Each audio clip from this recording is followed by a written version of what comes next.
Well, hello YouTube, Sarcastic Raptor here and welcome back. What we're going to look at today is how to essentially install Sins of the Prophets, but this baseline for this installation will essentially act as a guide, I should say, for all other Sins of Solar Empire Rebellion mods. So what you want to do is, I always use ModDB as the website, and you can find a plethora of different mods for all sort of games on here, and what you want to do is download the latest version.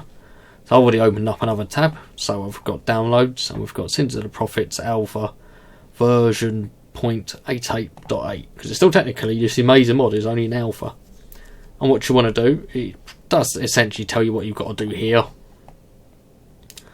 You need the latest version of Sins of Solar Empire Rebellion installed, and instructions are essentially included in the zip file anyway. But it's not that difficult, to be fair. What you want to do is just download now. I've already got the mod downloaded, so I'm not going to re-download it again because it'd be a pointless exercise. Wait for it just to load, and you want to save it as whatever. Preferably just save it as something you're going to remember. If your downloads folder isn't that untidy or whatnot, but mine is. And after that is saved, you want to essentially... Let's see if we've got it in my downloads. I probably do. Yeah, we do. It's still sitting there, dormant. What you want to do, you will have this file open in a compressed zip folder, and you want to go use a software or zip, like something like WinZip would do, or 7-zip for me, but you essentially want something that allows you to open these files. So you want to pop into 7-zip, go open archive, and here you have the main folder for Sins of the Solar Empire. And what you want to do is select everything in this folder. Let me just go back again. This is all the main game files in here, where you can edit and change around other stuff as well, which is delightful. But you want to come out of that and you want to extract all this, like this, and extract, or copy these files as well and extract them. And what you want to do is click here, and you want to, it's generally, this will be in my documents. Well, just ignore that, that's my real name, but just ignore that. Beside the point really, isn't it? Yeah, we want to go as my documents. Also, I can find it myself actually. Yeah, my documents, or your document folders, and go my games. Click on that, and Sins of Solar Empire will come under Ironclad Games. You want to click on that as well.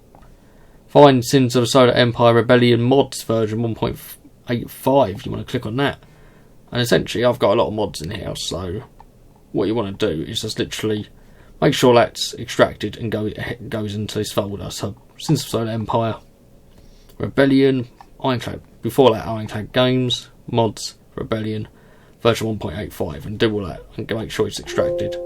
After that, we are going to delve back into my documents, my games, Ironclad Games, Sins of Solar Empire Rebellion. And what you want to do is, I've got a lot of mods here anyway, but what you want to do is essentially, for example, I'm playing Dawn of the Reapers at the moment. That's the last mod I loaded up. But you want to go into Sins of the Prophets here, and am I going to have it in here? No, I do not. So essentially, what you can do is when you download the mod, and this will be here for you in this folder, you will have a little text file which says enabled mods. You just want to literally get rid of this, delete it, copy it, hide it, paste over it, whatever you want to do. And you want to pop in the Sins of the Prophet ones, enable mod section in here, and you always know if also the mod is installed correctly and is going to work if when you click on it you literally can just access, this is the second folder, like shows you all the game files, for example, with all these as well. You don't want it, so it like has an extra folder that you've got to open up to get to these, because sometimes it has trouble finding the actual install. But yeah, for example, what we're going to do here is actually just load up Sins of Solar Empire itself. That's what we're looking at, a new game. And let's go Sins of Solar Empire Rebellion. Got quite a few hours on it, 183. Let's launch this and play.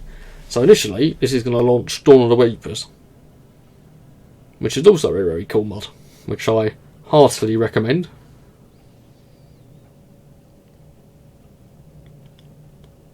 Computer is getting there slowly. This would be a shame now if it was the muck up when I'm trying to show this mod install, but no reason why this shouldn't work. As I was playing Dawn of the Reapers earlier. There we go. Get rid of all that. Options. So you probably won't have to do this because you have your enabled mods text file that comes with Sins of the Prophets, I should say. But if you don't, what you also can do is you will only have Sins of the Prophets version 0.888 in available mods, and you want to enable it, and you know it's working when you actually get an enabled mod checksum. And you can also look at the mod path, which will say documents, whatnot. There you go. Apply changes. Sometimes it is more efficient to do it the other way that I was initially going to do it, which is have the enable mods file placed and overwritten with your new mod in that ironclad documents, then you run the game. Sometimes it works better, I've found, doing that. Sometimes not. But it depends. There we go. Now we've got Sins of the Prophets loaded up, which is a fantastic mod. I've been playing it on the channel a lot. Anyways, I know this has been done before. A lot of people have done Sins of Solar Empire Rebellion install vids, but I just thought a few people on my channel have been asking me for some advice how to do it, and that's essentially what you do.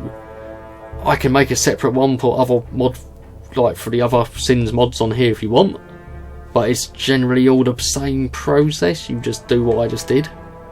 But I know some people like seeing someone else do it, and they get used to a certain person doing it. So there's chances are I'll do Star Trek Armada, like install Star Wars Interregnum and whatnot, because that's a little bit more tricky, but not much more difficult. But anyways, if you enjoyed this and found it helpful, feel free to leave a like and please subscribe, as that helps the channel grow. And I will see you in the next video. Goodbye for now and good day.